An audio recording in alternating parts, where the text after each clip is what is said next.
মৌলানা আবুল কালাম প্রযুক্তি বিশ্ববিদ্যালয় ক্যাম্পাসে প্রথম বর্ষের ছাত্রের সাথে বিভাগীয় প্রধান শিক্ষিকার বিয়ের ভিডিও নিয়ে তোলপাড় হচ্ছিল সামাজিক মাধ্যম।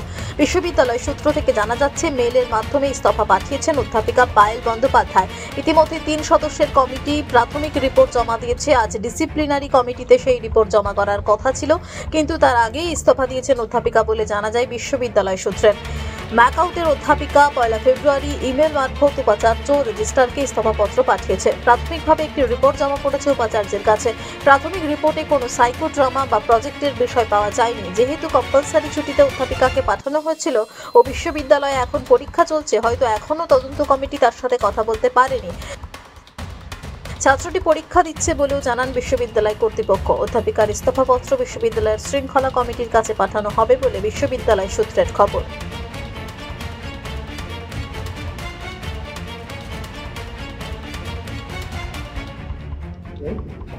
স্যার, এই মুহূর্তে ম্যাকআউটের যে বিষয় নিয়ে সমালোচনা, রিপোর্টে কি আপডেট হলো? রিপোর্টটা আমি দেখিনি। রিপোর্ট তো ভাইস চ্যান্সেলরকে দিয়েছে, এখন উনি দেখবেন। উনি যদি আমাকে পাঠিয়ে থাকেন সেটা দেখতে হবে। আজকে তো 3 দিন বাদে অফিস খুললো, এবার রিপোর্ট যদি এটা পড়তে হয়, না পড়ে আমি বলতে পারবো। হ্যাঁ, উনি 1 ফেব্রুয়ারি একটা মেল পাঠিয়েছেন, ডিয়ার স্যার বলে লিখেছেন, আর মেলটা কপি করেছেন রেজিস্ট্রার এবং ভাইস চ্যান্সেলর দুজনকে, এবং তাতে উনি লিখেছেন উনি পদত্যাগ করেন। উনি কি স্থায়ী টিচার ছিলেন? না, উনি স্থায়ী টিচার ছিলেন। যে ছাত্রের সাথে এই ঘটনা ঘটলো তার সাথে ডিপার্টমেন্টাল টিচাররা কথা বলেছেন, উপাচার্য মনে হয় কথা বলেছেন। সে তো পরীক্ষা দিচ্ছে, আমরা তার টেক কেয়ার করেছি। তার গার্জিয়ানও এসেছিলেন একদিন, উপাচার্যের সাথে কথা বলেছেন, তার আমরা টেক কেয়ার করেছি। পরীক্ষাটা ইজ আটমোস্ট ইম্পর্টেন্ট। ম্যাডাম কি মেল মারফত ইস্তফা পাঠিয়েছে? মেল মারফত ইস্তফা পাঠিয়েছে। গ্রহণ করেছে না, ওটা তো আমাদের প্রসিডিওর আছে না, এটা সরকারি সংস্থা না, ওইভাবে তো করা যায় না যে তোমার কাল থেকে আসতে হবে না, এরকম তো আর কাউকে বলা যায় না। আমাদের প্রসিডিওর আছে, সেই প্রসিডিওর মেনে হবে। নোটশিট তৈরি হবে, উপাচার্যের কাছেই হবে থ্রু প্রপার চ্যানেল। ওনার সাথে কি ইনকোয়ারি কমিটি কথা বলে যখন জানতে? না, মোস্ট প্রবাবলি নট, কথা বলতে হবে, কারণ বোধ হয় পরীক্ষা চলছিল, তাই ওনার সাথে কথা বলতে।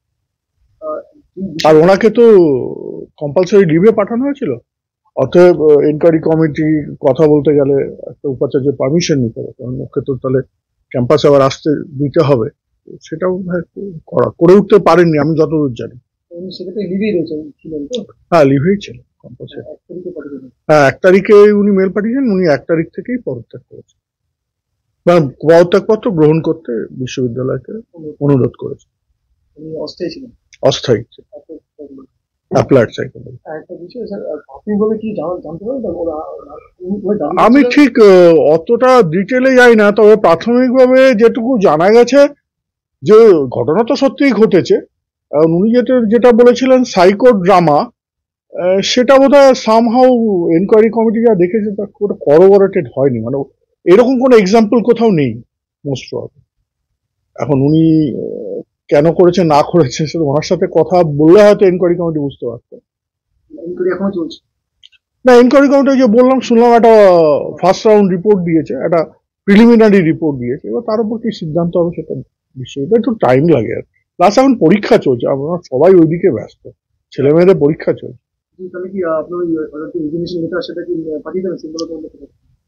সেটা হয়তো শৃঙ্খলা কমিটিকেও পাঠানো হবে, উপাচার্যকেও পাঠানো হবে, দুজনকেই পাঠানো হবে। উপাচার্য যেমন বলবেন, উপাচার্য বলেছেন শৃঙ্খলা কমিটিকে পাঠাতে, আমরা সেটাও পাঠাবো।